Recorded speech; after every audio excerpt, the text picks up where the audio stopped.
Shalom and welcome once again to Just a Word as we are here for our weekly Shabbat teaching. This is Chazak Aliyahu. I'm here with the family and we look inside. What's it today? Judgment we're going to be looking into.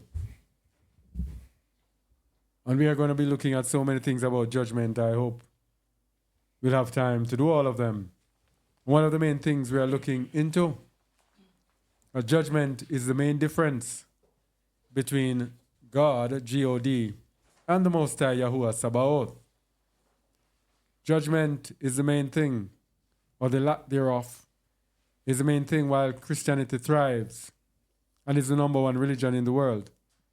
And judgment is the reason followers of the way are so few and are rejected by mainstream Christianity. Now, there is a doctrine that came from the Satanic Church that is called Thelema. Thelema or Thelema, I don't know how you pronounce it, but that Thelema is encompassed or is utilized by almost every religion in this world, but not the way. And Christianity also embraces Thelema unknowingly. Now, what is Thelema? And we'll go to Wikipedia or Wikimedia, one of those wikis that we found online. Now it says, Thelema is the English spelling of the Greek noun, and it wrote it out in Greek, right? Which means will, from the verb to will, wish, purpose. Early Christian writings use the word to refer to the will of the Most High, the human will, and even the will of the Most High's opponent, the devil. Thelema is also a way of life. Before I go any further, it's right there. Thelema is also a way of life first written about by Francois Rabelais in the 16th century in his famous books of fiction Gargantua and Pantagruel. The core of this way of life was summed up in the phrase, do what thou wilt. Do what thou wilt. No judgment, just do what you want to do. This idea was later put into practice in the mid-18th century by Sir Francis Dashwood at Medmenham. Now we know do as thou wilt.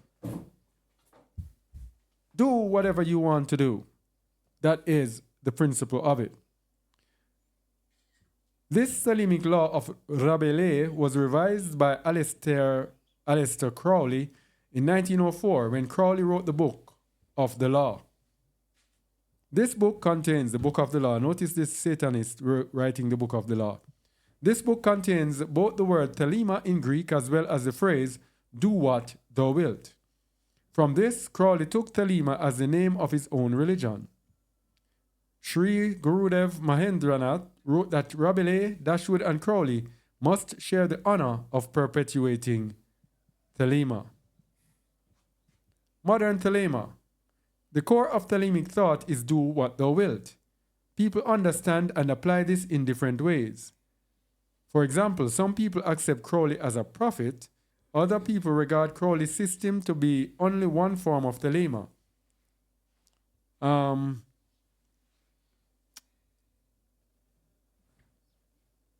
Crowley himself shared this view, and he went on to say, I admit that my visions can never mean to other men as much as they do to me. I do not regret this. All I ask is that my results should convince seekers after truth. He's saying that he's speaking the truth. Convince seekers after truth that there is beyond doubt something worthwhile seeking, attainable by methods more or less like mine. I want each man to cut his own way through the jungle. There we go. Each man cutting his own way. Then it went on to tell us the different religions that embrace Thelema. Many followers of Thelema learn and use other systems of spiritual thought, blending them to their own will with Thelema. Do as thou wilt shall be your own law. Now, of course, many of these people are going to be writing this, they are Christians, but I can tell you that Christianity is the same. They blend Thelema with their own will. That is why you have 40,000 denominations. That is why you have the confusion of Christianity. So many people believing different things. But we are followers of the way. The way is one single way to the Father. So it says, most borrow freely from other traditions. And we know Christianity has borrowed Easter, Ishtar, the Feast of Ishtar, the Feast of Saturnalia, Christmas, and etc. from other traditions. And it went on to tell us about the other gods. For example, Nu and Had are thought to be the same as or similar to the Tao and Te of Taoism, Shakti and Shiva of the Hindus, Tantra, Shunyata and Bodhisattva of Buddhism, Ein Sof and Ketha in the Kabbalah. Like Crowley, other followers of Thelema make free use of the methods and practices of other traditions, including alchemy, astrology, Kabbalah, Tantra, Tarot, and Yoga, according to their own wills. What are we saying here? We are saying that the world wills itself on, doing things according to its own will. The difference with the world is Yahuwah and his judgments. That's the difference. The whole entire world, through their different religions, do everything according to their own will, including Christianity. But there's a warning in the Torah against Thelema. Let's go to Deuteronomy, Devarim 12, verse 8. The Most High warning against Thelema, doing as thou wilt. Read it, please. Ye shall not do after all the things that we do here this day. Every man whatsoever is right in his own eyes. There we go. The Most High declaring, you must not do this. Every man doing what is right in his own eyes. That is why when the Most High calls us into the way, he calls us into one leader who he will instruct what to instruct the others in each place. When Shaul was around, Shaul set up elders in every city. So there was a leader and there was like councils, other elders. And there were, of course, what they call bishops again. So there was some form of structure. Reason being that when everyone does what is right in his own eyes, then there is chaos. That is what has happened to Christianity. There is no single unitary way. Everyone finds their own way, puts a name to it, and starts following it, and starts trying to get people to follow it. So Christianity and Thelema, Christianity removes judgment. Therefore, every man does what is right in his own eyes. Let's go to Isaiah 59 verse 8 and see what happens, what the Most High says will happen when we do that. When we take away judgment, here is what will happen. The way of peace they know not, and there is no judgment in their goings. They have made them crooked paths. Whosoever goeth therein shall not know peace. Shall not know peace. So if you leave out the Most High's judgment, then you are going to go in crooked paths, which means you are not going to be able to follow the way. You are going to be misled. If the paths are crooked and you have to reach a destination, then you're going to be misled. Okay? Continue in verse 9. Therefore is judgment far from us, neither doth justice overtake us. We wait for light, but behold obscurity, for brightness, but we walk in darkness. So as long as you throw away judgment, you are going to be in darkness. No light. you are going to be misled and you are going to have the wrong destination because the paths are crooked. Therefore, you cannot go by the straight and narrow into the kingdom. And what does it say? Narrow is the way that leads to life, and few there be that find it. So without judgment, you are not going to find the path. So what's this judgment? What's the meaning of this judgment? Go to Genesis 18, verse 19. We just use this verse to get the meaning of judgment. This is Abraham. And to show you, Abraham, we talk about the father of Emunah, the father of faith. And we speak about Abraham. And we talk every day about faith. But what about Abraham and judgment? Genesis 18, verse 19. No faith without judgment. For I know him, that he will command his children of YAHUAH, and to do justice and judgment, that YAHUAH may bring upon Abraham that which he hath spoken of him. So if we don't do judgment, then we don't have his barakah. We will not have his blessing. Very simple. Abraham kept the way of YAHUAH to do justice. That word justice there is righteousness. To do righteousness and judgment, that YAHUAH may bring upon Abraham that which he spoken of him. And what does this word judgment mean? What's the meaning of judgment? The BDB lexicon says judgment, justice, ordinance, the act of deciding a case. Place, court, seat of judgment.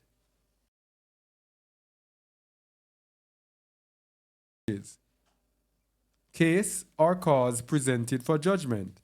Sentence, decision of judgment. Execution of judgment. Time of judgment. Justice, right, rectitude, attributes of Allah or man. Ordinance, decision, right, privilege, due, legal. So, judgment is actually deciding what is right and what is wrong, what is true, what is false, what is good and what is not. It is deciding what is right, to rectify a situation, to make a decision, to decide a case. Yeah. So that is judgment. Now, the problem is, and you'll hear us speak a lot about Christianity. Now, the reason I will speak a lot about Christianity, as I keep saying, it's because it is close enough to the truth and because it presents itself as the truth of the Bible. We know Islam, the other major religion. We know Hindu. We know that these are religions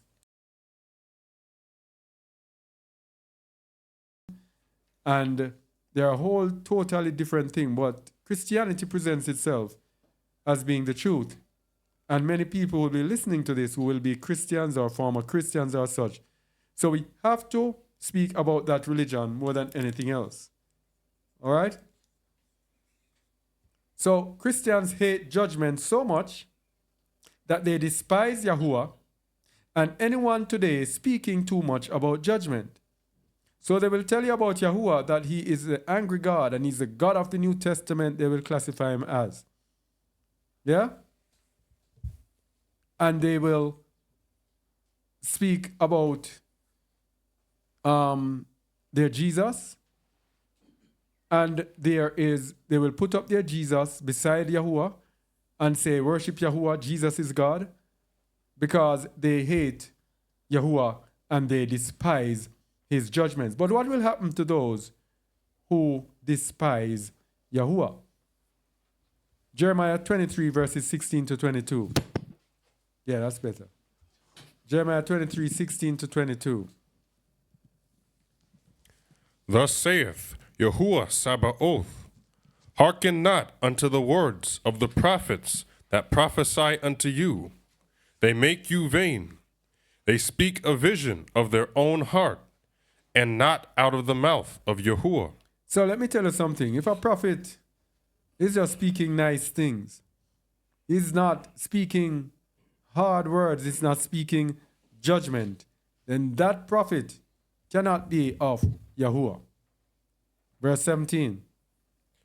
They say still unto them that despise me, YAHUAH hath said, Ye shall have peace. And they say unto every one that walketh after the imagination of his own heart, no evil shall come upon you. That's the prophet that the Christians want to hear. No peace, everything will be good. These people, it says, walk after the imagination of his own heart. That's what we're talking about. Talima, every man doing what is right in his own eyes. Let's see what will happen to them. Verse 18. For who hath stood in the counsel of YAHUAH, and hath perceived and heard his word? Who hath marked his word and heard it? Behold, a whirlwind of YAHUAH is gone forth in fury, even a grievous whirlwind. It shall fall grievously upon the head of the wicked. You see there? That is judgment. For those who despise YAHUAH, who don't want to hear his judgment, judgment is coming. And what does he say? He calls them the wicked. Those who despise me, those who despise YAHUAH, he says he shall fall grievously upon the head of the wicked. Continue. This is more judgment now. The anger of YAHUAH shall not return until he have executed, until he have performed the thoughts of his heart. In the latter days ye shall consider it perfectly. I have not sent these prophets. Hold on. In the latter days you shall consider it perfectly. We are in the latter days. Those who despise YAHUAH, who don't want to hear his judgment, this is what he says will happen to them. Verse 21. I have not sent these prophets, yet they ran. I have not spoken to them, yet they prophesied. But if they had stood in my counsel and had caused my people to hear my words, then they should have turned them from their evil way and from the evil of their doing. You see what it's saying here? Verse 22. The true prophets would be telling people things that are very uncomfortable to them. Because it says, if they had caused my people to hear my words, then they would have turned from their evil way and from the evil of their doings. So the Most High's word is targeted to make us change.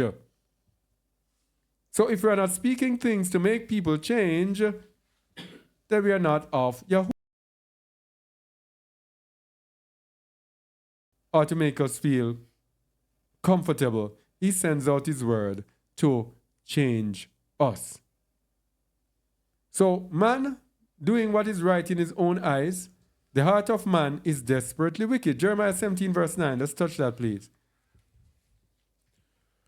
The heart is deceitful above all things and desperately wicked. Who can know it? That is why we cannot decide for ourselves. We all have a desperately wicked heart that is inside of us. Yes? And in addition to that, Psalms 14 verse 1 to 6 tells us how sin has us so much that there is none that can do good. Psalms 14 verses 1 to 6. Go ahead, please. To the chief musician, a psalm of David. The fool hath said in his heart, there is no YAHUAH. They are corrupt. They have done abominable works. There is none that doeth good. YAHUAH looked down from heaven upon the children of men, to see if there were any that did understand, and seek YAHUAH. They are all gone aside. They are altogether become filthy. There is none that doeth good, no, not one.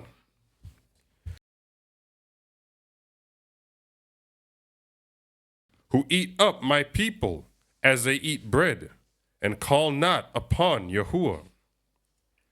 There were they in great fear, for YAHUAH is in the generation of the righteous. All right, so what is it saying here? Fool says in his heart, there is no YAHUAH. And YAHUAH looks down and he says, there's none that doeth good. No, not one. So if there's none that doeth good, that means there has to be judgment. Because the whole world is going to be in one big right mess. And if the world is in a mess, what is YAHUAH going to do about it? So the Most High has to execute judgment. Isaiah 3, verse 14. Judgment is an essential part of YAHUAH and his work. Read, please.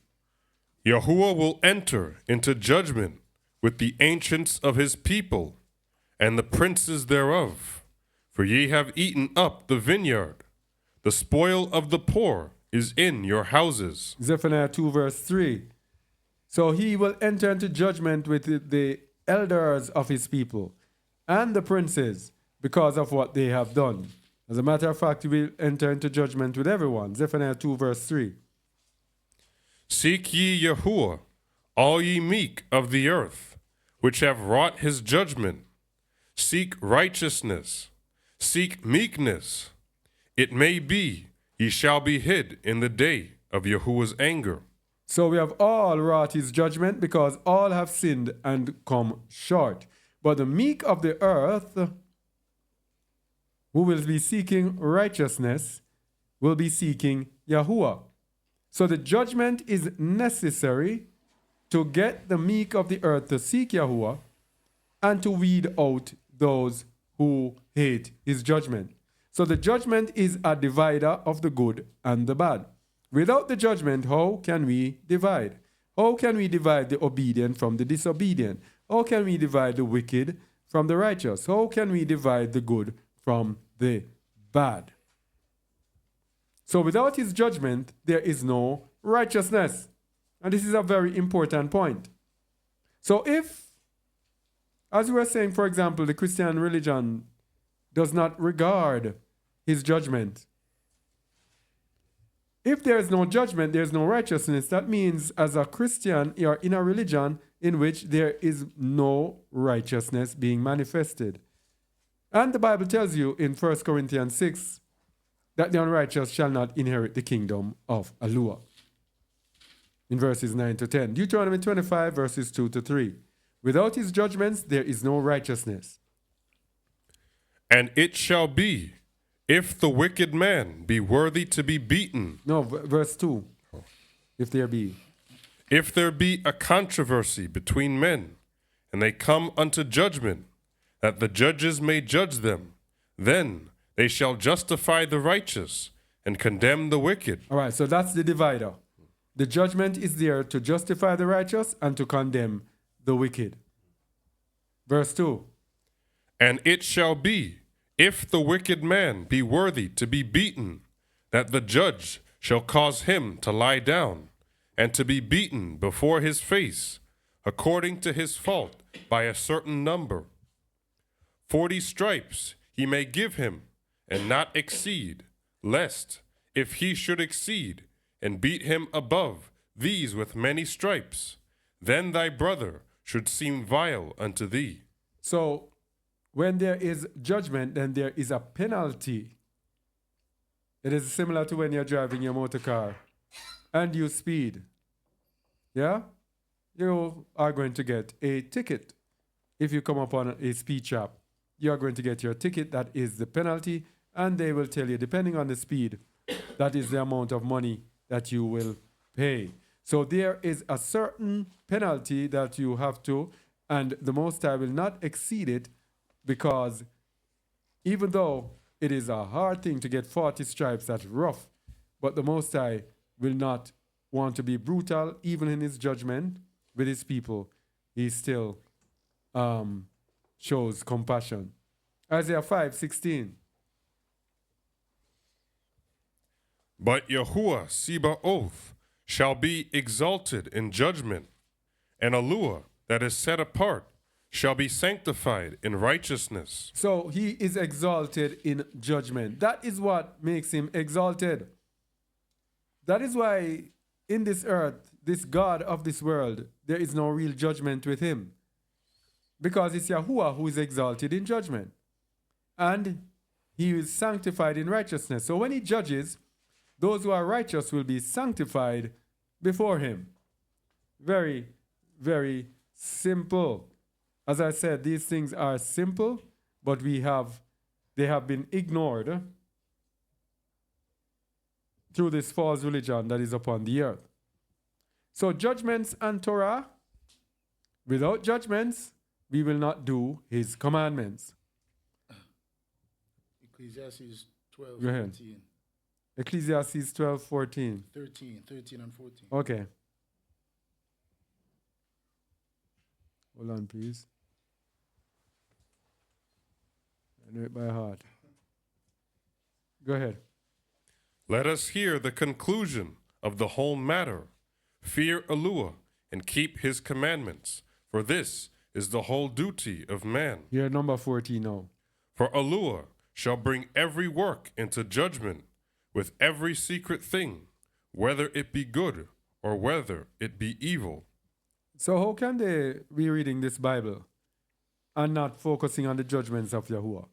He says he shall bring every work into judgment, not some work, every work, with every secret thing, whether it be good or evil. So here is the connection with the commandments now. Let's go to, where was I?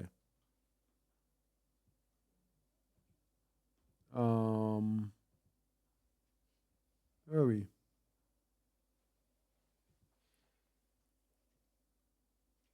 Yeah. Leviticus 26, verse 15. Without judgments, we will not do his commandments. Now, this is very simple. I tell you that it's really simple, but these are things that we have been misled through religion. If you have a child and you are not disciplining the child, that child most likely will not obey you if you have no form of discipline. That is why Satan came in the schools and told us, and in the homes and told us, if you beat the child, then you're a child abuser. Therefore, don't beat the child, because he wants chaos to reign on the earth so that he can control the people of the earth. So without judgments, we will not do his commandments. If we will not get any punishment, how will we obey? Leviticus 26, verse 15.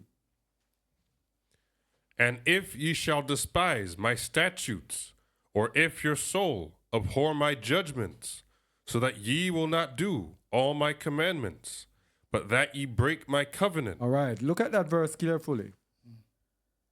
If your soul abhor my judgments, so that you will not do all my commandments. Without the judgments, you will not do his commandments. If we know that there is no penalty for doing anything, then guess what? The sinful man who that loves his comfort will just be walking and living in his comfort. Yes? Verse 16. No. So if you don't do his judgment, if you will despise my statutes, or if your soul abhor my judgment, so that you will not do all my commandments, but that you break my covenant, guess what is coming next? Judgment. So if you don't like his judgment, judgment is coming on you. Verse 16. I also will do this unto you. I will even appoint over you terror, consumption, and the burning ague that shall consume the eyes and cause sorrow of heart. And ye shall sow your seed in vain, for your enemies shall eat it. You see that? Judgment. If you despise his statutes, if you hate his judgments, judgment is coming upon you. And verse 16 there tells us what happened to us in captivity. Now, we coming out of captivity now, having been in captivity, and then we don't obey his Torah. We don't obey his judgments. So the same things that happen to us in our captivity is the same judgment that is there for us. So we will not come out of our captivity if we reject his judgments. Numbers 36 verse 13.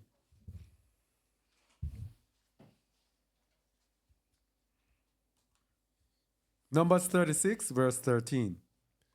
These are the commandments and the judgments which Yahuwah commanded by the hand of Moses unto the children of Yasharel in the plains of Moab by Jordan near Jericho. You see it?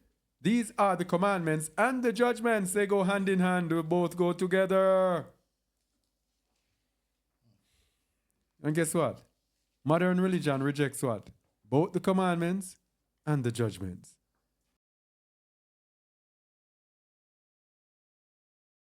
This is so sad. Examples of his past judgment on the world, Exodus 12, verse 12. Example of his past judgment on the world. Because we're going to look at his judgment for his people and his judgment for the nations. Continue.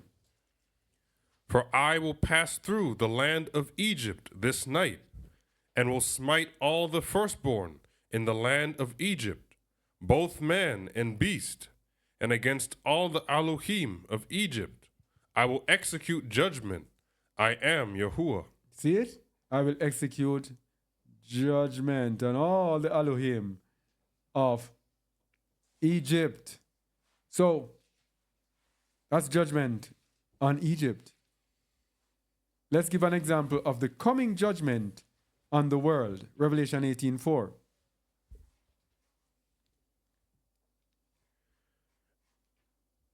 Go ahead. And I heard another voice from heaven saying, Come out of her.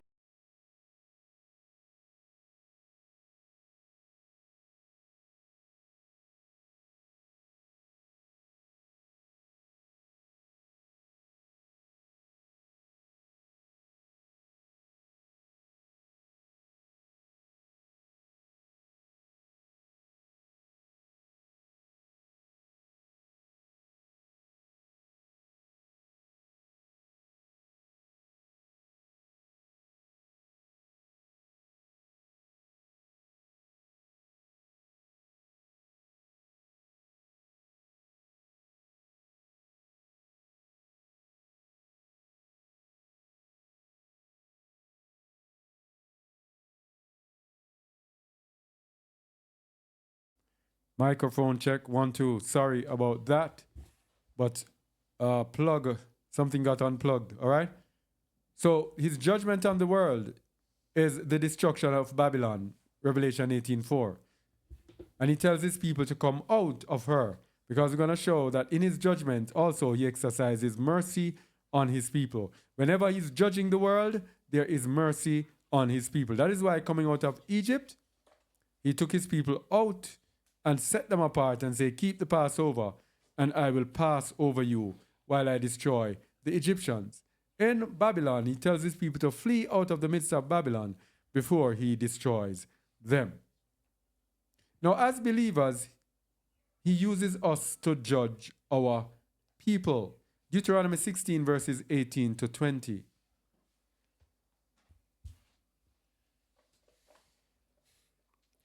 Judges and officers shalt thou make thee in all thy gates, which Yahuwah thy Eluah giveth thee, throughout thy tribes, and they shall judge the people with just judgment. Thou shalt not wrest judgment.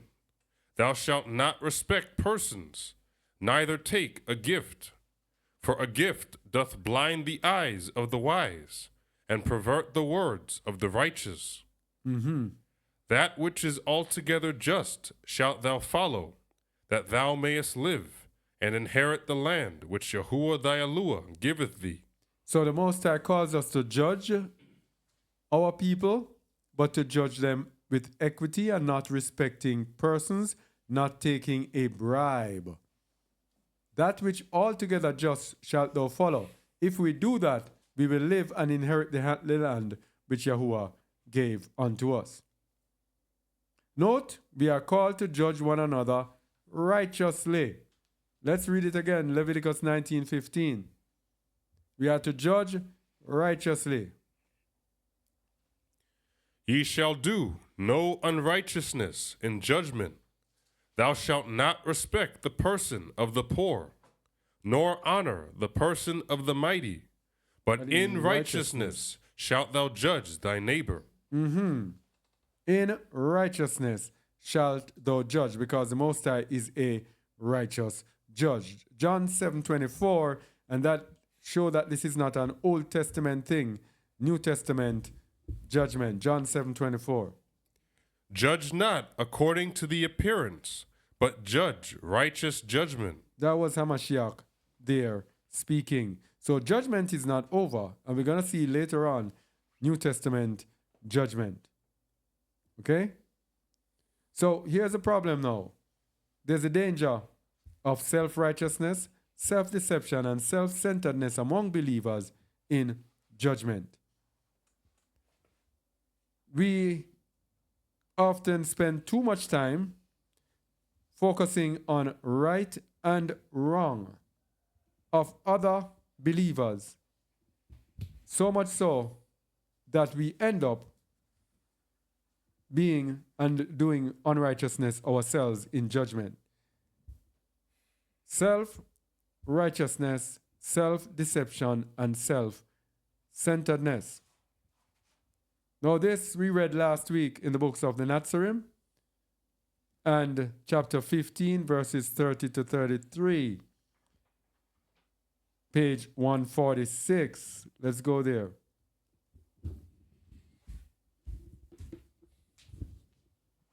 What did I say? Verse what?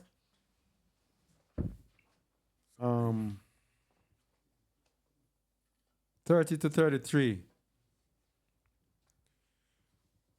So we'll start from page 145. Yes. Among the crowd were many self-righteous people and hypocrites, self-deceivers, who, interpreting the Torah to suit their convenience, saw no wrong in themselves, who, setting themselves up as judges, were like blind men trying to sort black pebbles from white, and had no more success. All right, probably we can't even stop there. Self-righteous will interpret the Torah according to their own convenience because they want to look good and they want to ensure that another person looks bad. So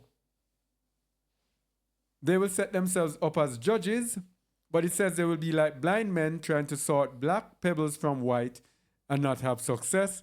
In other words, they will not know what they are doing. Many times we see self-righteous people. What do they do, or what are they doing? Condemning other persons, trying to hold other persons guilty. True believers will more be interested in getting people to change rather than to condemn. And we looked again, Colossians 3 verses 12 to 17, to see how the true believer should be. Colossians 3 verses 12 to 17, which we looked at last week. But each week we look at something. Most High brings back something the next week. This is how we should interact with each other. Verse 12. Put on, therefore, as the elect of YAHUAH, set apart and beloved, bowels of mercies, Mercies. Continue. kindness, humbleness of mind, meekness, long-suffering, forbearing one another, and forgiving one another. If any man have a quarrel against any, even as Hamashiach forgave you, so also do ye. This is what should come first with us instead of condemnation. Most believers, many believers, do not have this approach. Everything should come first. Mercies, kindness, humbleness of mind, meekness, long-suffering, forbearing one another, and forgiving one another. What we are more interested in is showing people that they are wrong. Verse 13, not showing, condemning people for being wrong. Verse 14. And above all these things, put on love, which is the bond of perfectness. And let the peace of YAHUAH rule in your hearts, to the which also ye are called in one body, and be ye thankful. All right. So all of this approach, love, shalom, it's the fruit of the Ruach. That is how we should deal with each other. That is how we should judge each other. But sadly, this is not the case. All right? Now, when there is no judgment, what will happen? What will happen when there is no judgment? Isaiah 59 from verse 1. What will happen if there is no judgment? Hold on, please. Let me get it. Isaiah 59.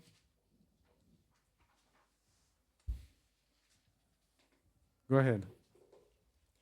Behold, YAHUAH's hand is not shortened, that it cannot save, neither his ear heavy, that it cannot hear.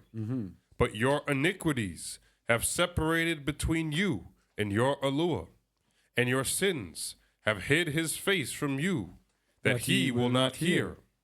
For your hands are defiled with blood, and your fingers with iniquity.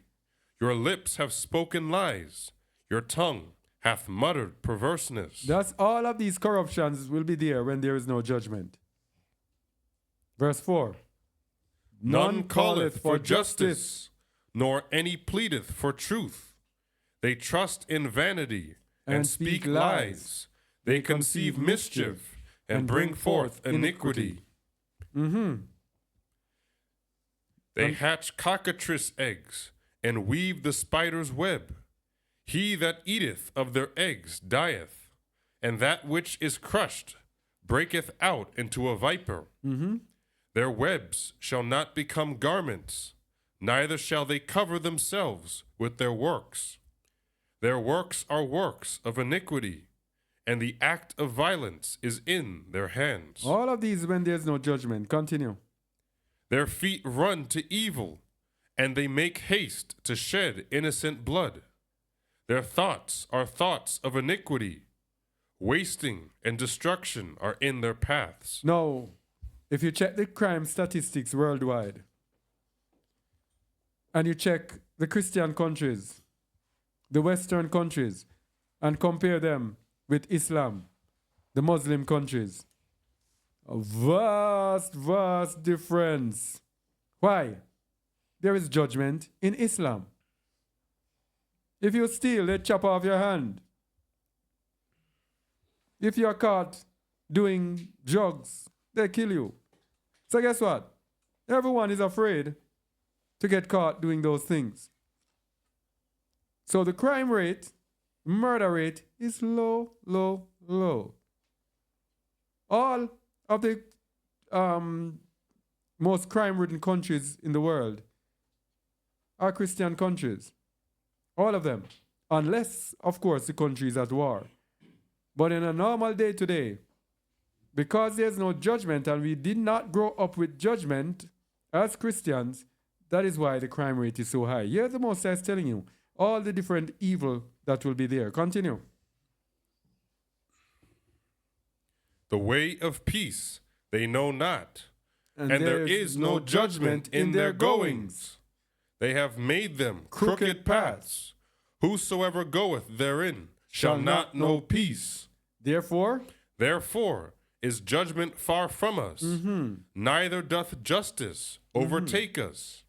We wait for light, but behold obscurity, for brightness, but we walk in darkness. Continue.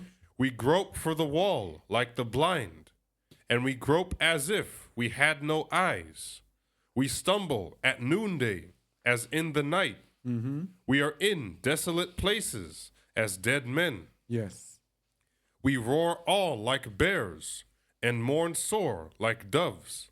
We look for judgment, but there is none. For salvation, but it is far off from us. For our transgressions are multiplied before thee, and our sins testify against us, for our transgressions are with us, and as for our iniquities, we know them. In transgressing and lying against Yahuwah, and departing away from our Aluah, speaking oppression and revolt, conceiving and uttering from the heart words of falsehood. So without judgment, we are in one big right mess. One mess that we cannot bring ourselves out of. So the Most High has to have compassion on us. And what does he do? He sends us a Savior. He sends us a Messiah. Continue verse 16 to 21. And he saw that there was no man, and wondered that there was no intercessor. Therefore, his arm brought salvation unto him, and his righteousness, it sustained him. So this is why you need an intercessor. No judgment. That means today, the people in that religion who are saying that they are believers, there is no intercessor for them. They need intercession. Christianity, they follow a false Messiah. Therefore, they need the true Messiah to intercede for them. Continue. See, Yes. you know, they have intercessors in the church. Yeah? Yeah, in the Talk more to them. in the Pentecostal church, they have intercessors. So what do they do? Intercessors are like those who pray for whoever, and most likely is a female. Oh. Yeah. That's a distortion again. Yeah. Distortion of the way of truth. Continue. For he put on righteousness as a breastplate, and an helmet of salvation upon his head. And he put on the garments of vengeance for clothing, and was clad with zeal as a cloak. So you see what all the Messiah came with? Righteousness, salvation, vengeance, and zeal. Vengeance and zeal. Verse 18. According to their deeds, accordingly he will repay fury to his adversaries, recompense to his enemies. To the islands he will repay recompense. So this Messiah that he sent, he's going to come with judgment as well. Verse 19. So shall they fear the name of Yahuwah from the west, and his splendor from the rising of the sun. When the enemy shall come in like a flood, the Ruach of Yahuwah shall lift up a standard against him. And the Redeemer shall come to Zion, and unto them that turn from transgression in Jacob, saith Yahuwah. So the Redeemer was sent to Zion. The Redeemer was sent for the children of Israel. This is one of the main points that people, when people encounter the Hebrew Israelites, that they speak about. They emphasize this Messiah came for the world. Yes? Yes, he came for the world, but he primarily came for Israel. All the prophecies is that he will come for his people. The Redeemer shall come to Zion, and unto them that turn from transgression in Jacob, among the children of Israel. Verse 21. As for me, this is my covenant with them, saith Yahuwah. My Ruach that is upon thee, and my words which I have put in thy mouth, shall not depart out of thy mouth, nor out of the mouth of thy seed, nor out of the mouth of thy seed's seed, saith Yahuwah, from henceforth and forever. Right, that's when we start behaving ourselves. Now, read judgment again. Let's get back to judgment. Favor or grace came through the Messiah. We're going to look at the connection of grace and judgment and mercy and election and everything. Grace came through the Messiah. Favor. John 1, verse 15 to 16. 15 to 18. John bare witness of him, and cried, saying, This was he of whom I spake. He that cometh after me is preferred before me, for he was before me. And of his fullness have all we received, and favor for favor.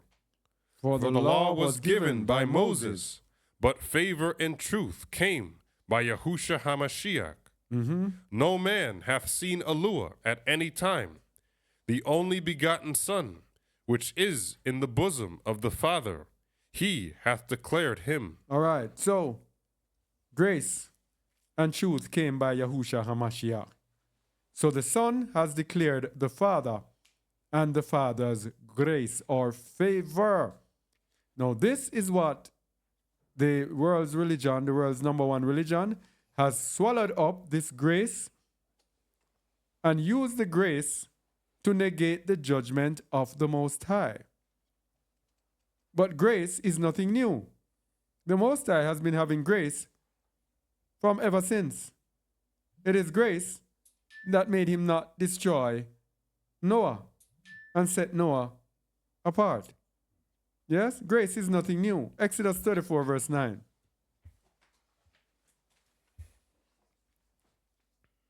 And he said, If now I have found favor in thy sight, O YAHUAH, let my master, I pray thee, go among us, for it is a stiff-necked people, and pardon our iniquity and our sin, and take us for thine inheritance.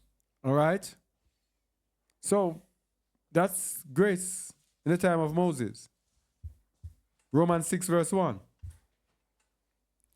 What shall we say then? Shall we continue in sin, that favor may abound? YAHUAH forbid.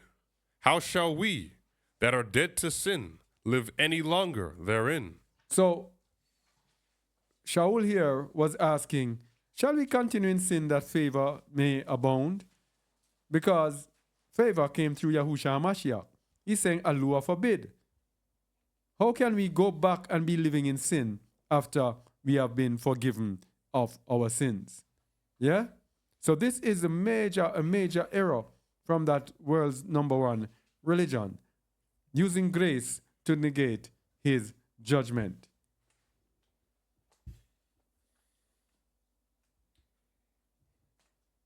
So the grace, forgiveness of sins came through YAHUAH HaMashiach, but not forgiveness of willful sins.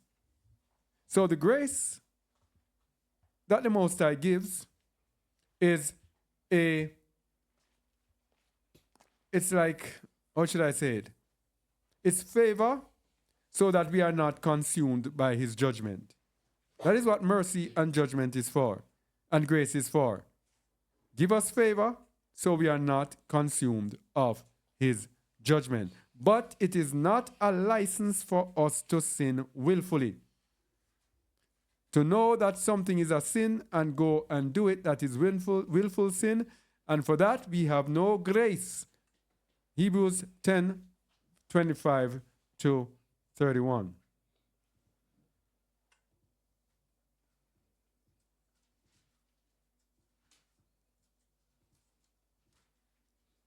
All right, go ahead.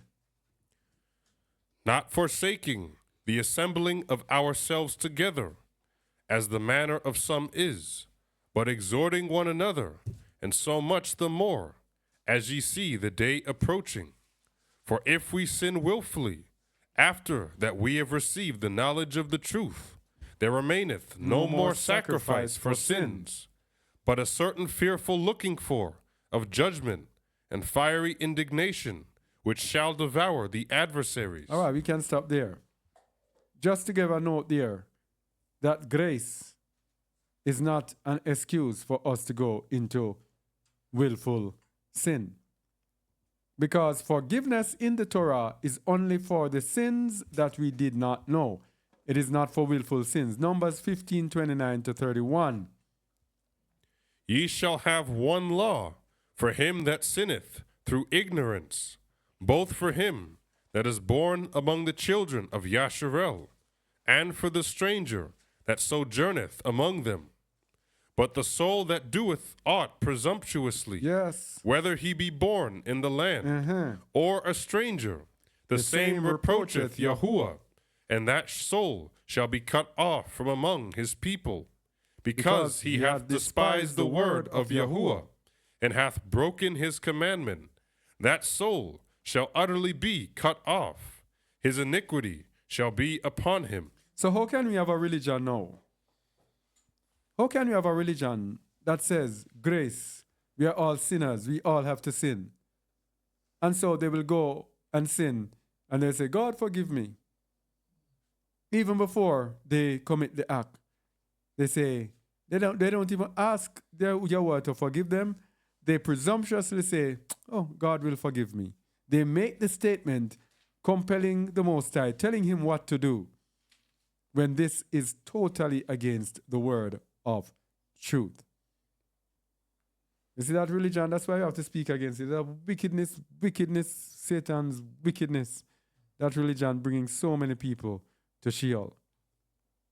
So why do we believe then that the Messiah removes Yahuwah's judgment? Why?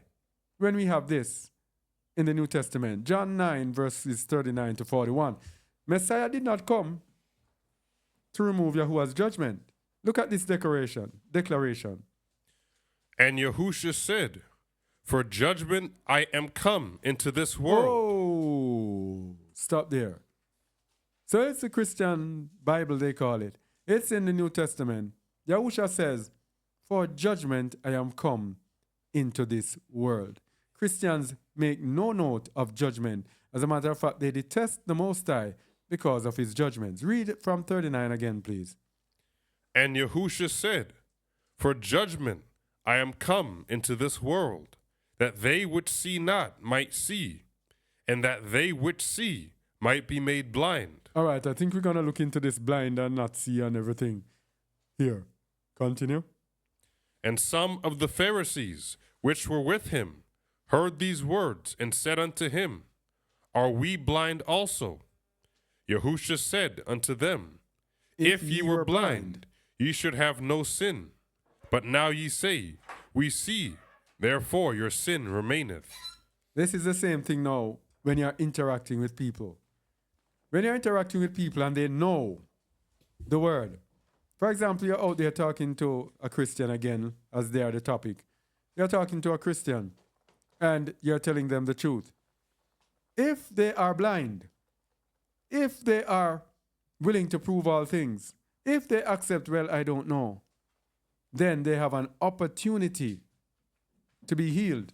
But if they know, and everything you come to them, they come with the Christian rhetoric, the Christian teachings that they have been taught, and repeat the same thing that they have been taught over and over again.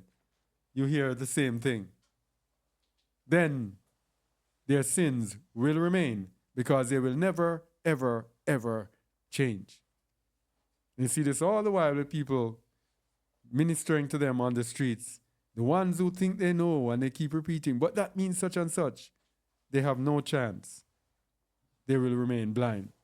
So John 9:39, and Yahushua said, for judgment I am come into this world, that they which see not might see, and they which see might be made blind. Let's look at the prophecy of it in the book of Isaiah, Isaiah 42, verses 14 to 22. Isaiah 42, verses 14 to 22. Okay, go ahead. I have long time holden my peace. I have been still and refrained myself. Now will I cry like a traveling woman. I will destroy and devour at once. All right, so this is judgment, yes? Continue.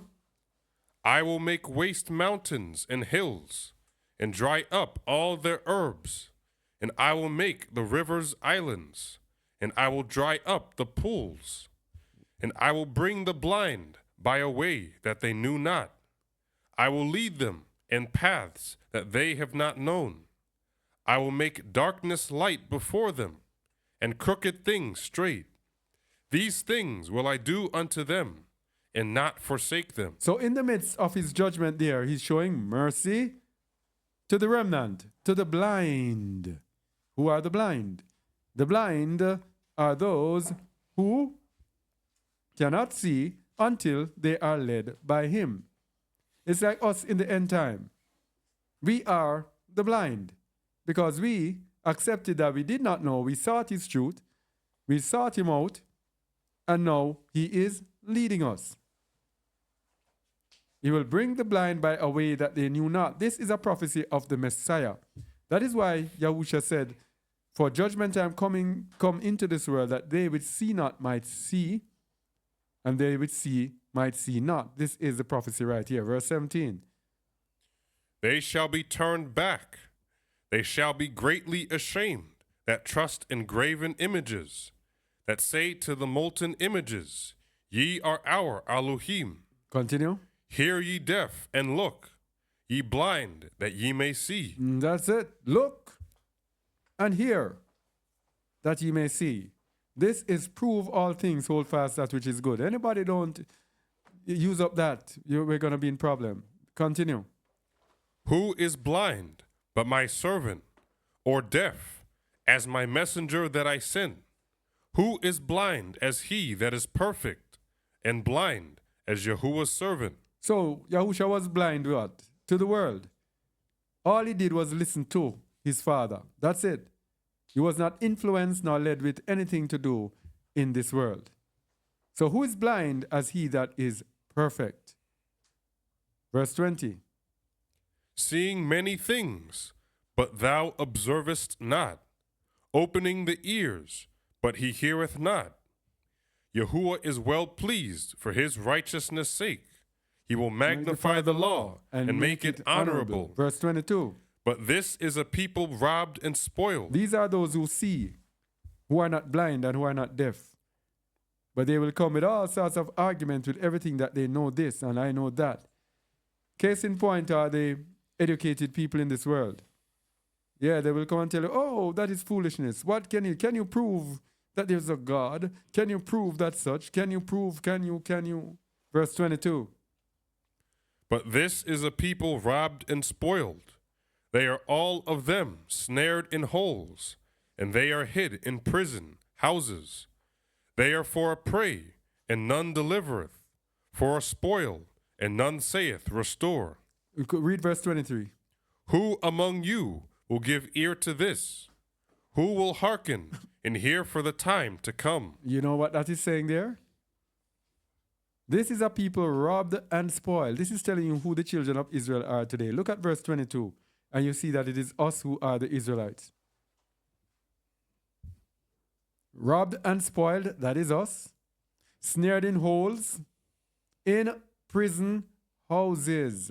If you check out the population of the prisons nowadays, blacks per capita, highest in the United States. Blacks per capita, highest in Britain.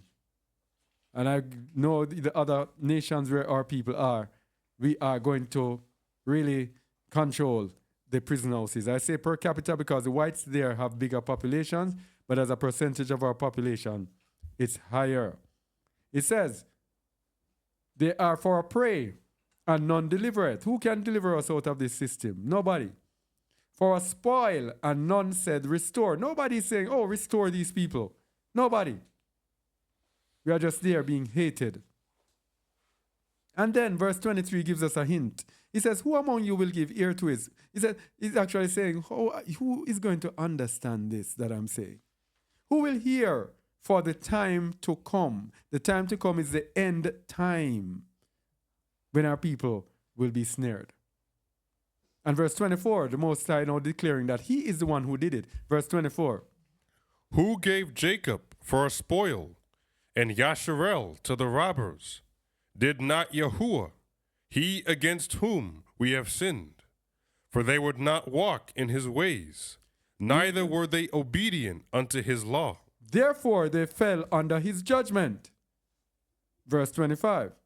Therefore he hath poured upon him the fury of his anger, and the strength of battle, and it hath set him on fire round about, yet he knew not, and it burned him, yet he laid it not to heart. Another hint again that it's our people. You see it? Yahuwah has poured out everything on us, but it says, yet he knew not. Our people today don't know. They don't even readily say, boy, the Most High has poured his anger on us because our forefathers and we sinned against him. You don't hear people saying that. Even when you tell them, some even doubt it, or they might say it's not so. He knew not, and it burned him, yet he laid it not to heart. So he's not laying it to heart to say, oh, let me turn back to Yahuwah because Yahuwah has done this. We just take it as a regular routine of life. We see our people spoiled, we see our people doing this, and we just take it as a part of life. This here tells us who we are as a people. All right, so here is the prophecy of the favor that came through Messiah. Oh, yes. We just read it from 23 to 25. Yeah. This is a prophecy of the favor that comes through Messiah. So let's continue. So the good news of favor in Messiah, Acts 20, verse 24. This is the favor. So what we are saying here, the New Testament, Old Testament prophecies were fulfilled through Yahushua HaMashiach. Go again. But none of these things move me, neither count I my life dear unto myself, so that I might finish my course with joy, and the ministry which I have received of the Master Yahushua, to testify the good news of the favor of YAHUAH. If you're watching this YAHUAH Yahusha is an error. It should have been the Master Yahusha. All right? All right, so the good news is of the favor of YAHUAH through Yahushua HaMashiach. Now remember that this is the purpose of the favor of Yahusha, Isaiah 42, verse 16. The favor is to bring the blind by the way that they knew not. Read Isaiah 42, 16 again, please. And I will bring the blind by a way that they knew not. I will lead them in paths that they have not known. I will make darkness light before them, and crooked things straight. These things will I do unto them, and not forsake them. So this is what is a grace or favor through Yahusha. It's not for us to have a license to sin. It is for us to turn back to his commandments.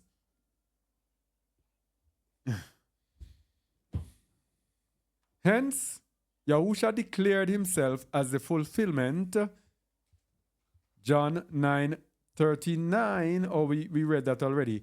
John 9:39 to 41, when he says, for judgment I am come into this world. Nowhere in that does it speak of worshiping the Messiah as the Most High. Nowhere in that does it speak of us disobeying the commandments of the Most High. Instead, it's the opposite. It speaks to us that if we disobey, then we are going to be in problems with the Most High. Deuteronomy 18:18 to 19.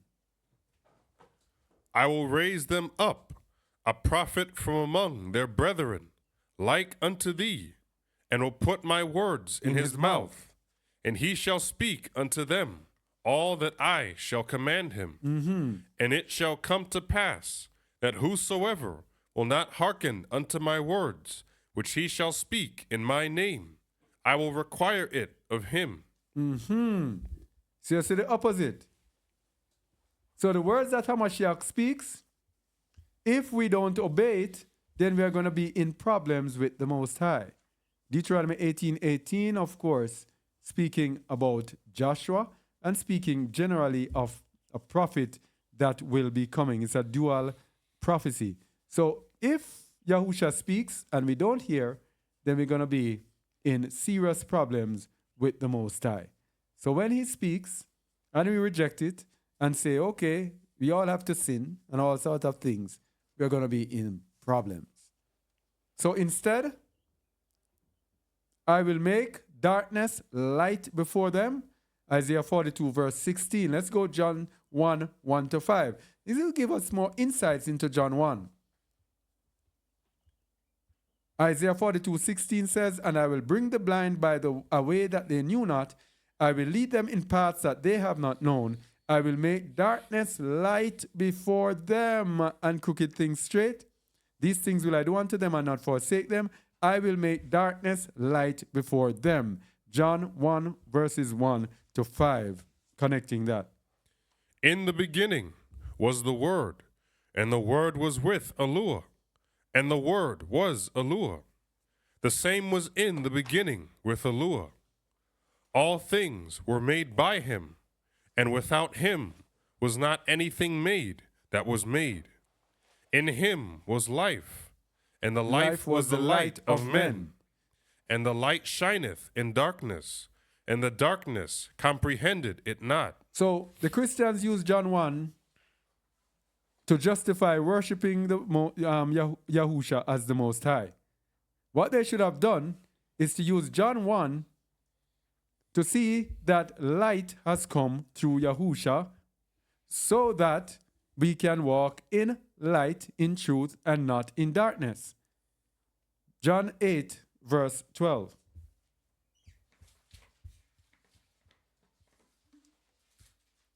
Then spake Yahusha again unto them, saying, I am the light of the world. He that followeth me shall not walk in darkness, but shall have the light of life. That's what the life was in John 1:4. It says, in him was life, and the life was the light of men.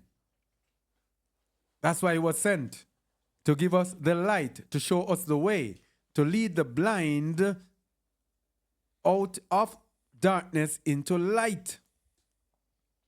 John 8:12. Read it again, please.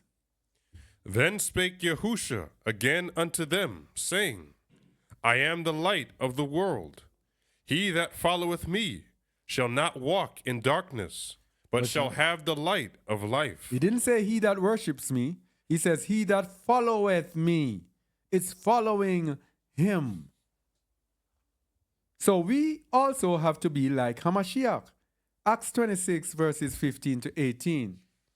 This is when Hamashiach came and visited John, and he declared this to him, and we all as believers, we have to do this, especially people like myself who are teaching and leading. Acts 26:15.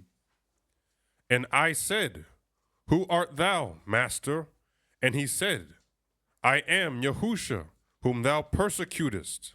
But rise and stand upon thy feet, for I have appeared unto thee for this purpose, to make thee a minister and a witness, both of these things which thou hast seen, and of those things in the which I will appear unto thee, delivering thee from the people and from the Gentiles, unto whom now I send thee, to open their eyes and to turn them from darkness to light, and from the power of Satan unto YAHUAH, that they may receive forgiveness of sins and inheritance among them, which are sanctified by emunah that is in me. Look carefully again.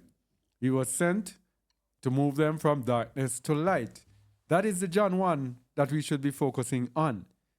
And from the power of Satan unto YAHUAH, that they may receive forgiveness of sins and inheritance among them which are sanctified by emunah that is in me. So we have to be like Hamashiach, to be a light unto people out there, to bring people to this light, so that they which are blind might see, and those who are deaf may hear. So that is why Yahusha is the way, because he was sent to enlighten the blind and the deaf. And he is the light, and in him was the light of men. So eternal life is through him, it's through following his light. So that is why he is the way. John 14:6. You see, everything we do, we cannot leave out Hamashiach. John 14:6. Yahusha saith unto him, I am the way, the truth, and the life. No man cometh unto the Father but by me. And for eternal life, we must abide in the way. John 15:4-7. For eternal life, we must abide in the way.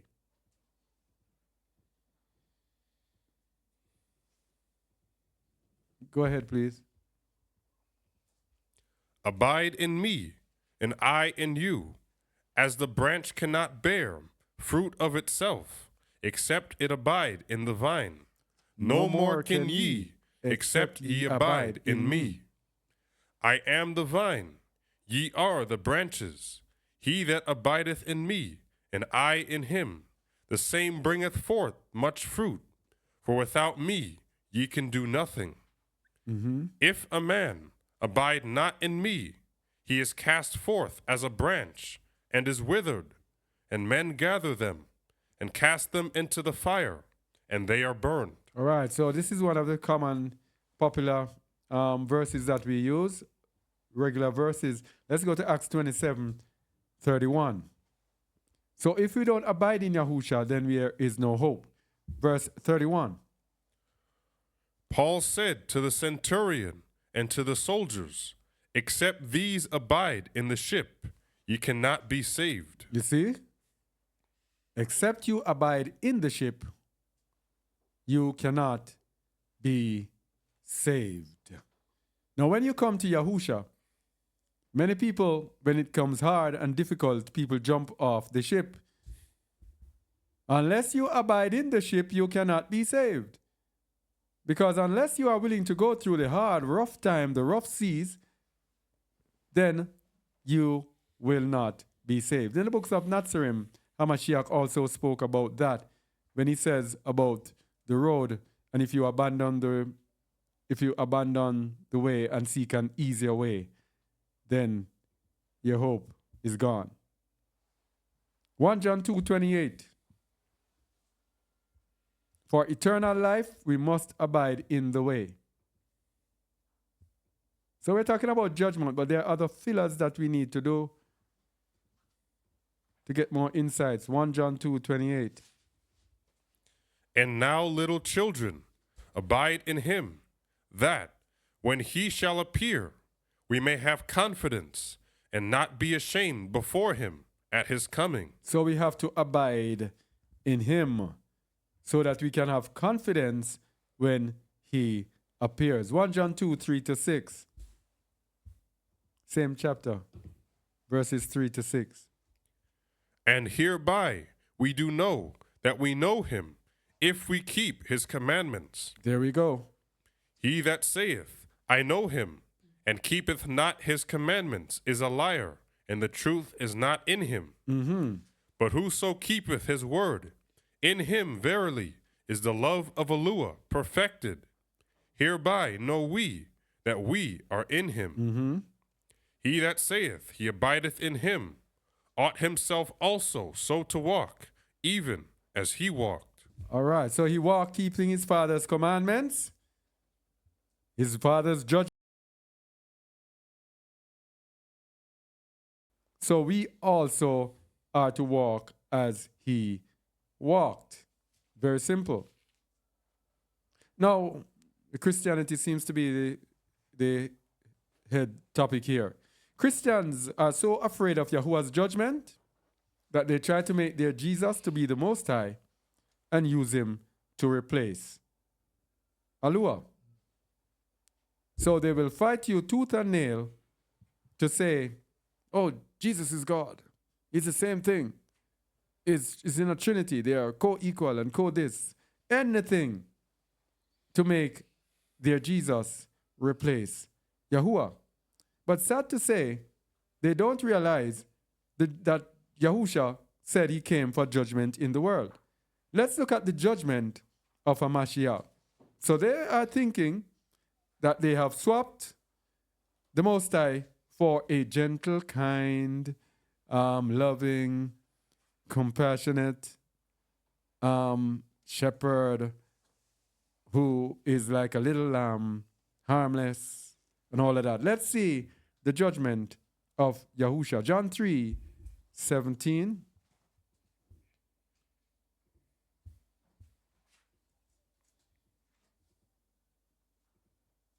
John 3:17. Go ahead. For YAHUAH sent not his Son into the world to condemn the world, but that the world through him might be saved. No, this is it.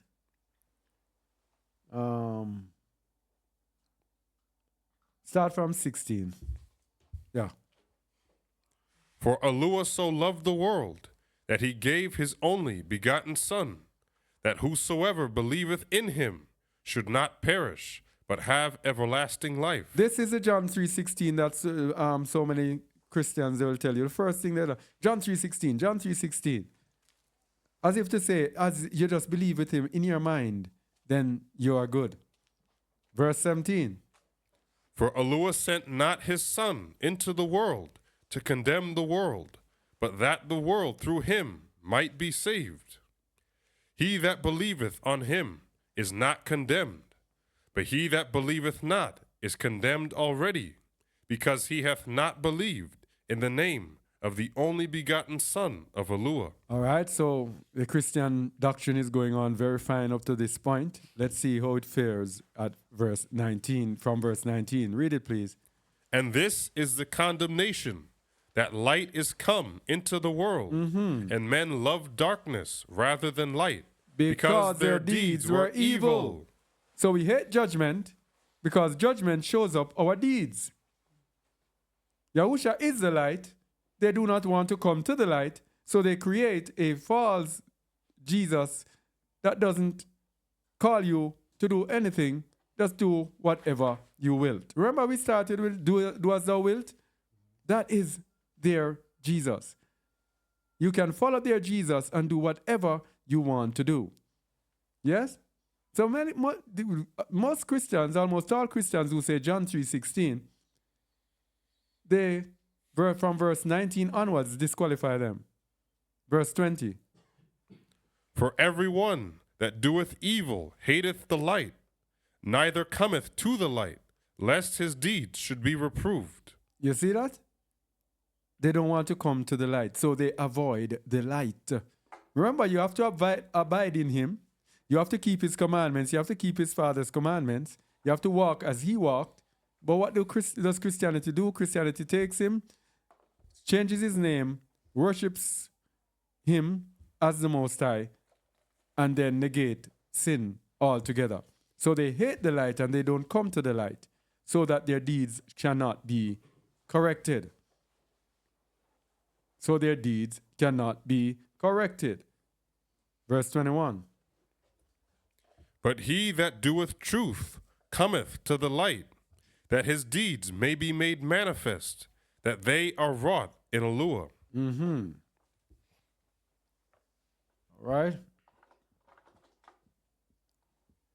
So, where were we? No, John 5:19-30. The judgment of Hamashiach, yes.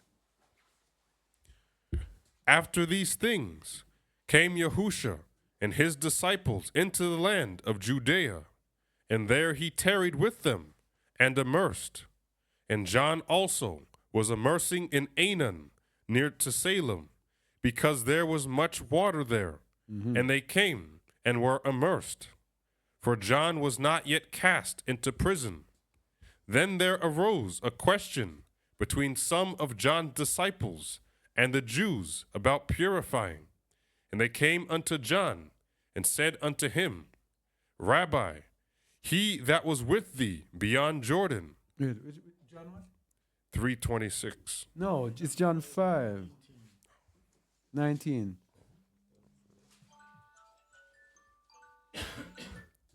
Go ahead.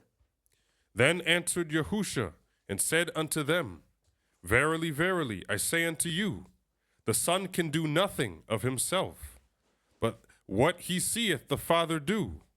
For what things soever he doeth, these also doeth the Son likewise. For the Father loveth the Son, and showeth him all things that himself doeth, and he will show him greater works than these, that ye may marvel. So whatever he sees the Father do, that's what he does. So the Father is a YAHUAH of judgment. So what the son is going to say, no, Father, judgment, I don't deal with judgment. Because I have a bunch of people that are coming called Christians and they don't like judgment. So I'm going to throw it away. What he see the Father do, that's what he does. And it says the Father loves the Son and shows him all things that he does. The Father executes judgment, so the Son must execute judgment. Continue. For as the Father raiseth up the dead, and quickeneth him, even so, Them. and quickeneth them, even so the Son quickeneth whom he will. For the Father judgeth no man, but hath committed all judgment unto the Son. Yeah? He hath committed all judgment to the Son. So, what is this thing throwing away judgment? And the Father has committed all judgment to the Son. Continue. That all men should honor the Son, even as they honor the Father. He that honoreth not the Son, honoreth not the Father, which hath sent him. Verily, verily, I say unto you, he that heareth my word, and believeth on him that sent me, hath everlasting life, and shall not come into condemnation, but is passed from death unto life. All right. So, this Hamashiach, the judgment was given to him from the Father. The Father committed all judgment into his hand. So, let's go to Luke 19:27 again to show the judgment of Yahusha, to show that Yahusha does not play. Luke 19:27.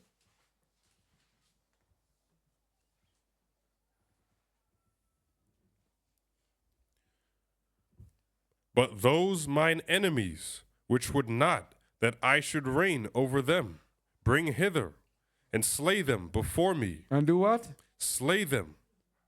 This is judgment of Hamashiach. So this is Hamashiach that we're talking about. And in the previous, it was about a parable where he gave his servants and gave them talents, and who used it up and who did not use up their talents. All right, so he's saying, if his enemies don't want him to reign over them, he's going to slay them, to destroy them. Now, the Most High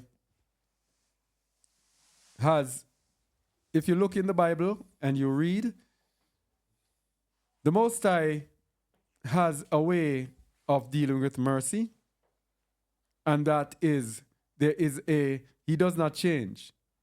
So he first declares his election. When you look through the scriptures, through the prophecies, he first declares his election.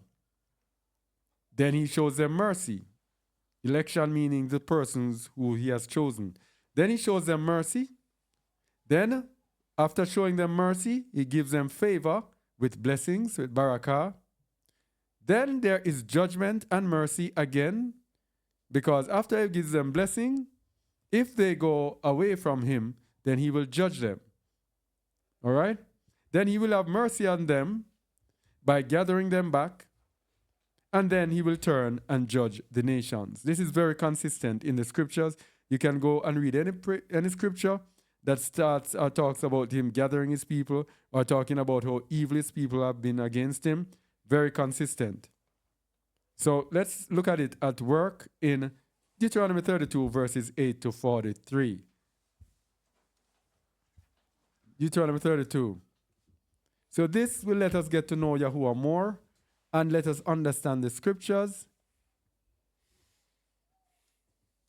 and get to understand why certain things happen in the scriptures. And many of these things are things that Christians try to dismiss and try to avoid. But this gets you to know Yahuwah. Verse 8. First he declares starting at verse 8, he declares his election. Verse 8. When the Most High divided to the nations their inheritance, when he separated the sons of Adam, he set the bounds of the people according to the number of the children of Yasharel. For Yahuwah's portion is his people, Jacob is the lot of his inheritance. There he declares his election. These are the people I have elected. Then he went on to show how he showed them mercy. Verse 10. He found him in a desert land and in the waste howling wilderness. He led him about. He instructed him. He kept him as the apple of his eye. As an eagle stirreth up her nest, fluttereth over her young, spreadeth abroad her wings, taketh them, beareth them on her wings. This is grace now, grace and barakah, grace and blessings, favor and blessings. Continue. So Yahuwah alone did lead him, and there was no strange allure with him. Blessings now, barakah now. Verse 13. He made him ride on the high places of the earth, that he might eat the increase of the fields. And he made him to suck honey out of the rock, and oil out of the flinty rock, butter of kine, and milk of sheep, with fat of lambs, and rams of the breed of Bashan, and goats with the fat of kidneys of wheat. And thou didst drink the pure blood of the grape. That is his barakah and his favor upon the children of Yasharal. But whenever the Most High gives his barakah and his favor, guess what happens? We get carried away. Continue. But Jeshurun waxed fat, Oh boy. and kicked. Thou art waxen fat. Thou art grown thick.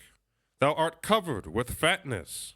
Then he forsook Allure, which made him, and lightly esteemed the rock of his salvation. So all that favor and all that barakah, our people get carried away.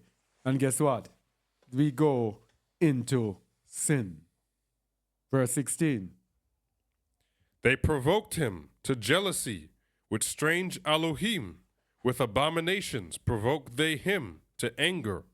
They sacrificed unto devils, not to Allure, to Elohim, whom they knew not, to new Elohim that came newly up, whom your fathers feared not.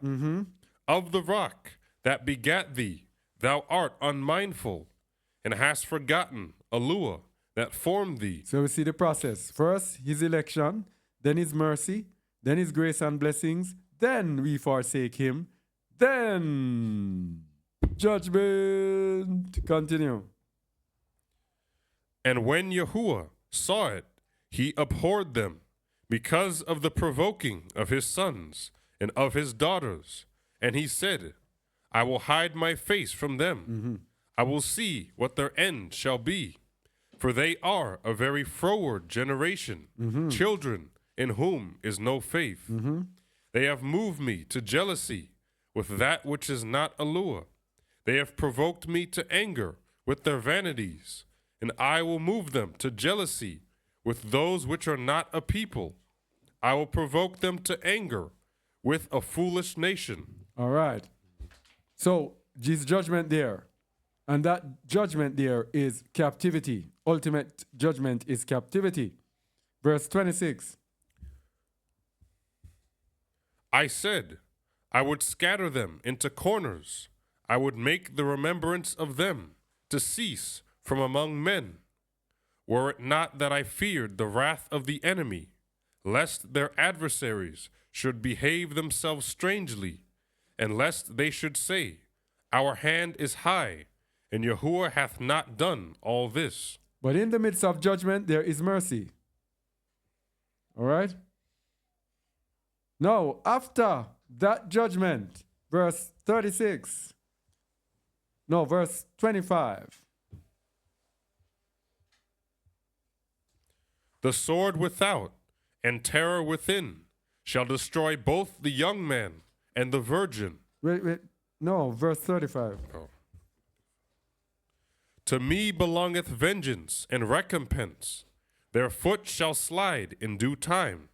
For the day of their calamity is at hand, and the things that shall come upon them make haste.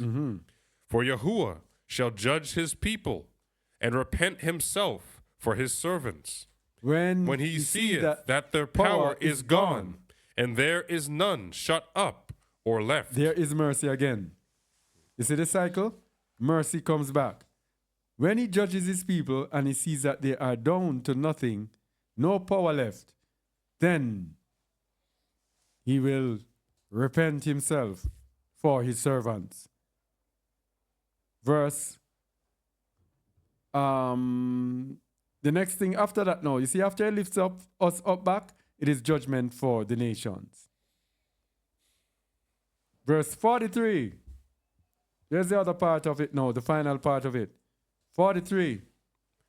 Rejoice, O ye nations, with his people, for he will avenge the blood of his servants, and will render vengeance to his adversaries, and will be merciful unto his land and to his people. Wait. This is the process. And this is where we're at. This is the stage that we're at of our people, and to render vengeance to his adversaries. Notice he says we'll be merciful unto his land and to his people. That is when he gathers back his people into the land. It's a process that keeps going over and over. And the number one religion in the world, Christianity, has no idea as to this process, because they sell them a lie about rapture, about being raptured away to heaven as the way that our people will receive salvation. That's not it. And the process that includes judgment. Yes? Because right now, let's go to the... Right now, this is what is happening to us. We are... Moses set us apart and put us in this little place, and he is judging us before he makes us go back into the land. Ezekiel 20 verse 33. As I live, saith YAHUAH, surely with a mighty hand, and with a stretched out arm, and with fury poured out, will I rule over you. And I will bring you out from the people, and will gather you out of the countries wherein ye are scattered, with a mighty hand, and with a stretched out arm, and with fury poured out. So for us to be gathering here in the wilderness, it's his grace and mercy. His grace and mercy does not mean that you are in the kingdom. Remember, we just look at the process. His grace and mercy, then he tests us to see how we work out. If we transgress and forsake him, then we are in trouble. He's going to reject us. Simple. So right at this point, we are in a test. Continue. And I will bring you into the wilderness of the people, and there will I plead with you face to face. This pleading is our tests, our trials, our persecution, the different things that we go through. This is how he pleads with us. Continue. Like as I pleaded with your fathers in the wilderness of the land of Egypt, so will I plead with you, saith YAHUAH. And this verse 37 here is chastening. Read it, please. And I will cause you to pass under the rod, and I will bring you into the bond of the covenant. All right, and the purging now? And I will purge out from among you the rebels, and them that transgress against me. I will bring them forth out of the country where they sojourn, and they shall not enter into the land of Yasharel. Judgment. And ye shall know that I am YAHUAH. All right, judgment for those who are rebels, who rebel against him and transgress against him. You will be brought out of the country through his mercy, but if you fail, you will be judged. And that judgment is you cannot enter into the land of Yasharal. Very, very simple. The process is very simple and straightforward. Let's see the principle at work again. Ezekiel 11, verses 1 to 21. These are very common prophecies, but just look at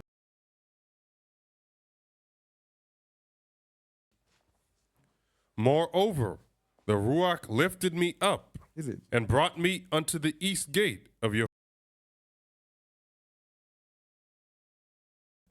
And the Ruach of Yahuwah fell upon me, and said unto me, Speak, thus saith Yahuwah. Thus have ye said, O house of Yasharel, for I know the things that come into your mind, every one of them. There he declares the election. Thus have ye said, O house of Yasharal. That is the election. Verse 6. Ye have multiplied your slain in this city, and ye have filled the streets thereof with the slain. Therefore, thus saith Yahuwah Eluah, your slain, whom ye have laid in the midst of it, they are the flesh, and this city is the cauldron.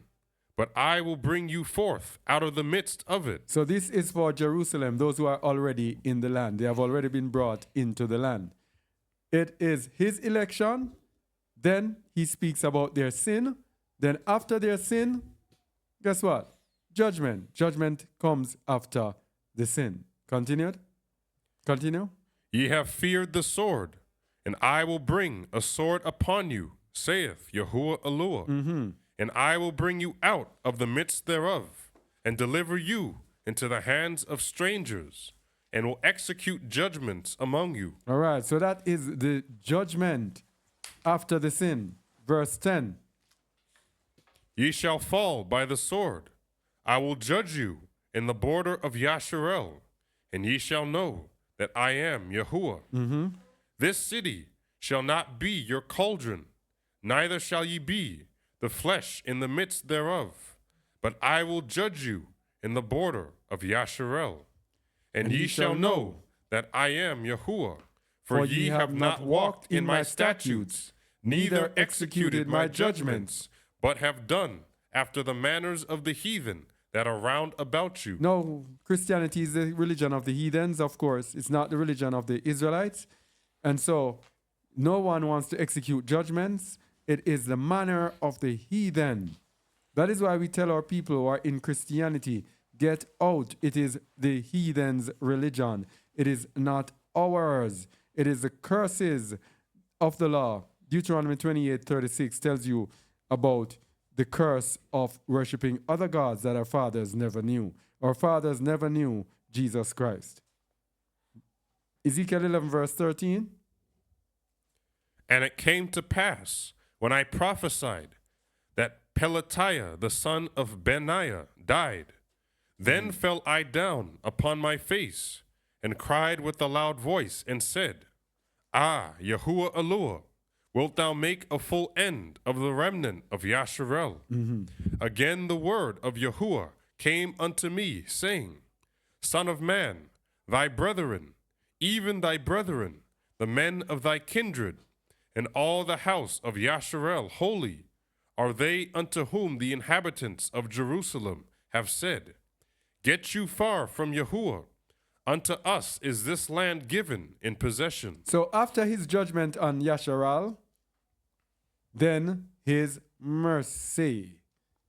But his mercy happens at the same time as judgment, because he always gathers the righteous and sets them apart before his judgment. Verse 16. Therefore say, Thus saith Yahuwah Eluah, although I have cast them far off among the heathen, and although I have scattered them among the countries, yet will I be to them as a little sanctuary in the countries where they shall come. There is mercy in the midst of judgment. So he executes, and when he executes his judgment, even after his judgment, he shows mercy. But his judgment has to come first. Judgment first. Then he shows a little mercy after. And the mercy that he shows is not a lot, because if he shows a lot, then they will not learn from what he is putting them through. Continue. Therefore say, Thus saith Yahuwah Eluah, I will even gather you from the people, and assemble you out of the countries where ye have been scattered, and I will give you the land of Yasharel. There we go again. That's the process again. the gathering of his people to end it all after the judgment has gone through. Verse 18. And they shall come thither, and they shall take away all the detestable things thereof, and all the abominations thereof from thence. And I will give them one heart, and I will put a new ruach within you, and I will take the stony heart out of their flesh, and will give them an heart of flesh, that they may walk in my statutes, and keep mine ordinances, and do them, and they shall be my people, and I will be their YAHUAH. This is a new covenant. There's no new covenant without obedience. No new covenant without obedience, obeying his statutes and his ordinances, and we shall be his people. But what about those who do not obey? Verse 21. But as for them whose heart walketh after the heart of their detestable things and their abominations, I will recompense their way upon their own head, saith YAHUAH. So that is his judgment again. Those who do not change, who are walking in unrighteousness, they will be judged. Now, the Most High is merciful, as we have been saying. All right? And there is one strategy that he uses to help us. We did a teaching probably a couple months ago about chastening. Chastening is the tool that the Most High uses to show his mercy to us so that we are not condemned in judgment. If we continue in sin, then his judgment is upon us. But he chastens us to teach us so that we avoid sinning. So many times we get really frustrated in chastening, but chastening is the Most High's help. Hebrews 12 verses 1 to 17. We are not too far from the end. Hebrews 12 verse 1. So what we are saying here is that judgment is sure, but the Most High has provided a vehicle for us to escape his judgments, and that is chastening. Verse 1.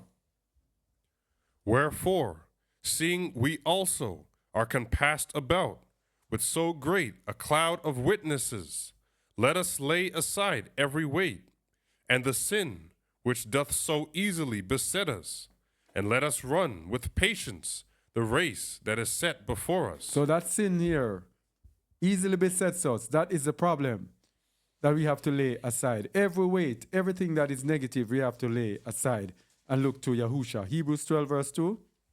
Looking unto Yahushua, the author and finisher of our emunah, who for the joy that was set before him endured the stake, despising the shame, and is set down at the right hand of the throne of YAHUAH. Continue.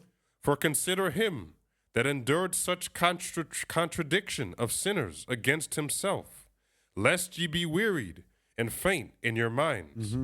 Ye have not yet resisted unto blood, striving against sin, and ye have forgotten the exhortation which speaketh unto you as unto children. My son, despise not thou the chastening of YAHUAH, nor faint when thou art rebuked of him. For whom YAHUAH loveth, he chasteneth, and scourgeth every son whom he receiveth. So the Most High, when he loves you, when he loves us, he chastens or disciplines you. And he will also flog or whip every son whom he receives. Why? Because he knows about our sinful nature. He knows that we are sinful. He knows that we need to change. And his compassion for us will let us go through chastening, which is actually like processing, like gold being tried in the fire. Verse 7. If ye endure chastening, Yahuwah dealeth with you as with sons. For what son is he whom the Father chasteneth not? So we can't get frustrated. We have to endure chastening for us to be made the sons of Yahuwah. Verse 8. But if ye be without chastisement, whereof all are partakers, then are ye bastards and not sons. Go to 11. Now no chastening for the present seemeth to be joyous, but grievous. Nevertheless, afterward it yieldeth the peaceable fruit of righteousness unto them which are exercised thereby. So this we tell you, as a believer, you have to go through it. His judgment is upon us. His judgment is upon the world, but he provides chastening for us, and he chastens us. And if we endure chastening, we will be like his sons. But if not, we're going to be in problems. So, no chastening is joyous, but in the end, it yields a peaceable fruit of righteousness. So, when we are righteous, then we cannot fall under the judgment of the Most High. Verse 12. Wherefore, lift up the hands which hang down, and the feeble knees, and make straight paths for your feet, lest that which is lame be turned out of the way, but let it rather be healed. So the advice here is to put yourself in position to be chastened. And when you're being chastened, make sure that you get the full benefit of it. How many people will want to opt to do this? Verse 14. Follow peace with all men, and holiness, without which no man shall see Yahuwah. That's it. Holiness, perfection. We can't see Yahuwah. So without chastening, how can we reach to holiness? How can we reach to perfection if we continue in the same old life, comfortable life that we have always been living? Yeah? So the question is, judgment or mercy, which one do we choose? Judgment or chastening, which one do we prefer? Do we prefer to continue living our lives in this comfort zone, and then we are not perfected, and in the end we lose out on eternal life? All right? So that is what we have today. Judgment. Much to it, and I tried my best to condense it to a time we did, little less than 2 hours. So this judgment here is what is rejected and avoided like the plague by Christianity, because Christianity is a carnal religion. I've said it so many times. Satan's prized religion. It goes against everything, and it is so slick because it smartly goes against the word of Yahuwah while presenting itself to appear as if it is the same thing as the way, as if it is actually teaching the way of Yahuwah. That is why it is so dangerous. So they kick out judgment. They kick out judgment. So for us as believers as well, this is something that we have to know. We have to judge. First, at times there will be critical things that will happen in the assembly. And in Christianity, for example, the justification of Christians is to be nice to everyone at all times. So at all times, you feel good being nice to someone, even when that person is sinful, doing things against the assembly, doing things against other believers, everything. You feel that you just have to be nice at all times. But that is not the way. In the way, if someone keep continuing in evil, doing that which is wrong, there comes a time when you have to make a judgment. That judgment cannot be mixed with any emotions. That is why it says, judge righteous judgment. And that is why it says you must not respect the person of the poor, nor the person of the mighty, because you have to judge equitably. It says, in righteousness shalt thou judge the poor. You shall judge in righteousness. So, if there is a situation, the judgment has to come first. The judgment has to come first, and then the mercies after. Yes? Because the Most High's mercies are there with the persons in the assembly. And then they go off into sin. It has to follow the same process that we did today. The mercy of the Most High, people go into sin, and they refuse to come out of sin, they have to be judged. Then after they are judged, if you want to help them after the judgment, then you give them a little help. That's like how the Most High was a little sanctuary.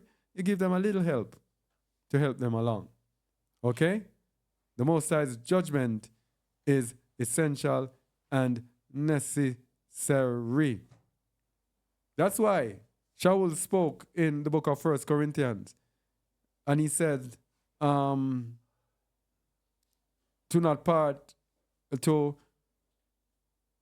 not have fellowship with fornicators.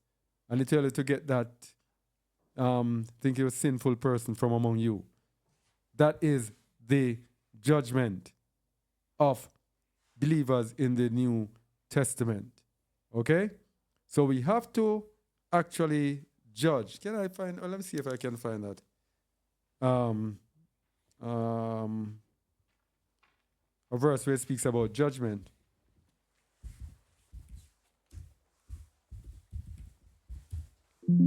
First Corinthians 6, verse 1. Dare any of you, having a matter against another, go to law before the unjust, and not before the saints? Mm-hmm. Do ye not know that the saints shall judge the world? Mm-hmm. And if the world shall be judged by you, are ye unworthy to judge the smallest matters? Mm-hmm. Continue. Know ye not that we shall judge angels? How much more things that pertain to this life? Mm-hmm. If then ye have judgments of things pertaining to this life, set them to judge who are least esteemed in the assembly. All right, so that is it. Has to be judgment in the assembly. And in judging in the assembly, you are carrying out the Most High's will.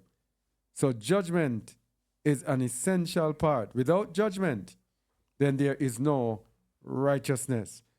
There is no righteousness without judgment, because judgment is a divider of good and bad, right and wrong. When we, with our sinful selves, our sinful nature, are going through this life, there has to be something. And this is how it is in the world. That is why you have courts. That is why you have policemen on the road. It's to judge whether or not we break the laws of the country. Now they come into religion, they don't want to judge, nor to be judged. Yeah? Judgment of the Most High. That is the difference between God and the Most High. Because with God, there's not really any judgment. They avoid the judgments. They don't speak of judgments. When someone speaks about judgments, they become the enemy. As a matter of fact, I've been watching some videos. There's this girl, a prophetic girl, and people are actually saying, she speaks a lot about judgment. And you know what they say? That she's of the devil. So they're actually calling the Most High devil, because she's speaking about the judgments of the Most High in the background. So you see, Christians flip it around, because their religion is actually based on telema. Do as thou wilt shall be the whole law. Satanic religion that is in control of this world, because Job 9:24 says, the earth is given into the hand of the wicked. So the number one religion in the world has to be led by the wicked. All right? Flee from that religion and any remnants of that religion called Christianity. Come out of her, my people. All right? Shalom. Anyone with anything else to say?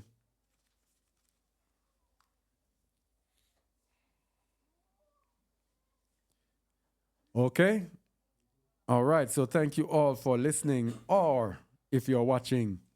And until next time, shalom. Shalom.